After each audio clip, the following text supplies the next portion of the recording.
নমস্কার, সম্পাস ঝিঝিবিজিতে আপনাদের স্বাগত। আজকে বনিফিশের পাকশালে তৈরি করছি শোল মাছের কালিয়া। শোল মাছ রান্না করবো আজকে। তো যেমন আমরা কালিয়া রাঁধি তেমনই। তার জন্য আমি নিয়েছি সেটা আগে দেখাই।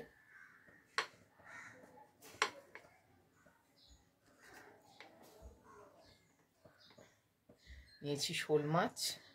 এটা একটু বেশি করলে আরও ভালো, কিন্তু আমরা তো দুজন, তাই জন্য আমি 2 পিসই দেখাচ্ছি। একটু টমেটো আধখানা। আচ্ছা, এবার নিয়েছি আলু 2 পিস। আর যদি আপনারা বেশি আলু দিতে চান দিতে পারেন। তো একটু পেঁয়াজ কুচি, এই রসুনের কোয়া ছোট বলে আমি 3টে নিয়েছি এটা। আর নিয়েছি সর্ষের তেল, হলুদ, আর একটু জিরে গুঁড়ো, এটার মধ্যে আছে একটু জিরের গুঁড়ো আর একটু লঙ্কার গুঁড়ো, আর আছে গোটা জিরে, আর আছে নুন। আর নিয়েছি একটুখানি এই দারচিনি আর একটা ছোটো এলাচ। আমি সব দিয়ে বাটবো এটা, মানে সব দিয়ে বলতে পেঁয়াজ কুচোটা, আর দেব একটু আদা। একটু মাছেতে একটু আদা বাটা দিলে, একটু আদা বাটা দেবো। প্রথমেই আমি মাছে নুন হলুদ মাখিয়ে মাছটা ভেজে নেব। একটু নুন দিচ্ছি, একটু হলুদ দিলাম,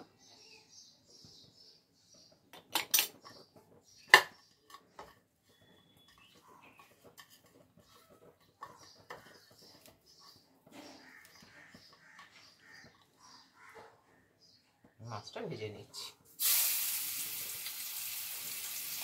আমি ওদিকে মাছটা ভেজে নিচ্ছি ননস্টিকে, আর এদিকে ততক্ষণ ওই মাছের যে কালিয়াটা হবে সেটা বসিয়ে দিই।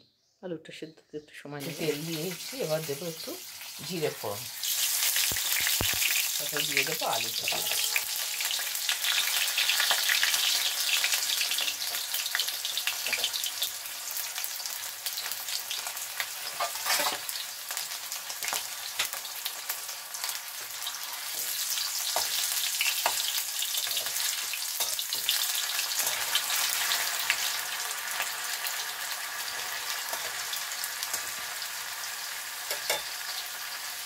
আলুটা একটু ভাজা হলে এই যে বাটা মশলাটা যে করেছি, এই বাটা মশলাটা আমি দিয়ে দেবো। আর এর মধ্যে আমি দিয়ে দিচ্ছি একটু আদা। একটু দিয়ে দিলাম আদা। এবার আমি এটা ঢেলে দেবো পাশ থেকে।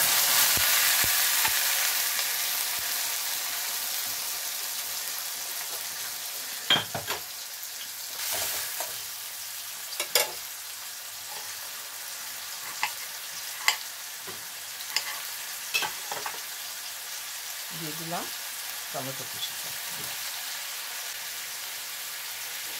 এর মধ্যে দিচ্ছি একটুখানি হলুদ দিয়ে দিলাম।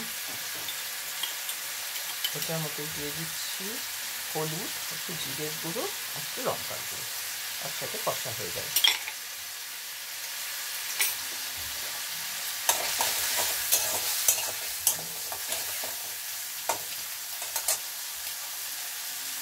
আপনার চাইলে যদি ইউজ করতে ইচ্ছা করে কাশ্মীরি লঙ্কার গুঁড়ো, না হলে দেবেন না, টমেটোতেই লাল হয়ে যাবে।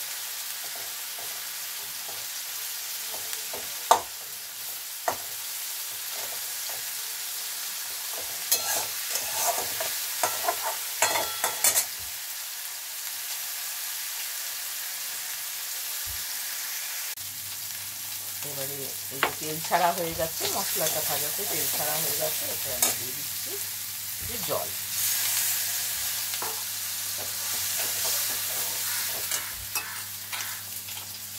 দিয়ে দিচ্ছি নুন।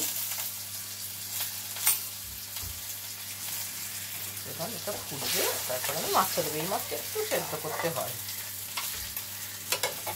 আর অনেকে এটা ছাল ছাড়িয়েও রান্না করে শোল মাছটা, অনেকে মানে ছাল শুদ্ধই হয়েছে। আবার চাইলে ভাজার পরে ছালটাও আপনি ছাড়িয়ে নিতে পারেন, সেটা অনেক অনেক সহজ হয়,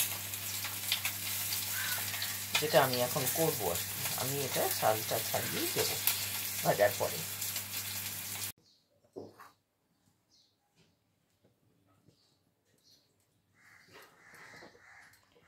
দেখুন এইভাবে আমি এই যে চালটাকে ছাড়িয়ে নিলাম।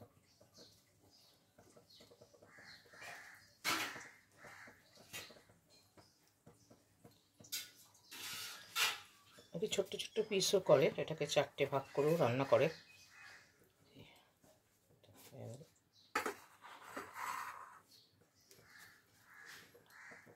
আসলে এটা খুব মানে চামড়াটা খুব ওই একটুখানি একটু রাবার মতন, মানে শক্ত আর কি চামড়াটা, এটা হজমে দেরি হবে।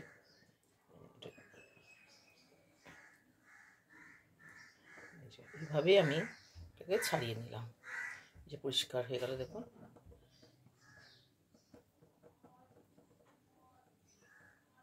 আমি এটা ঝোলের মধ্যে দিয়ে দেবো, মানে এটা আলুটা সেদ্ধ হয়ে গেছে, আমি ঝোলের মধ্যে দিয়ে দিলাম।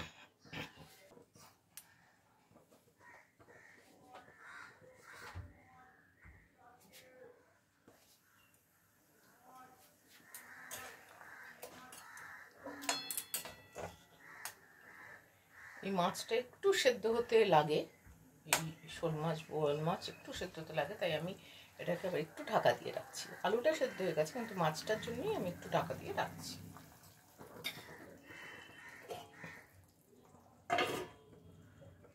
এই যে হয়ে গেছে, এবার আমি এটা একদম হয়ে গেছে, আমি ফ্লেমটা বন্ধ করে দিলাম। লাইক, শেয়ার, কমেন্ট করবেন বন্ধুরা। নমস্কার।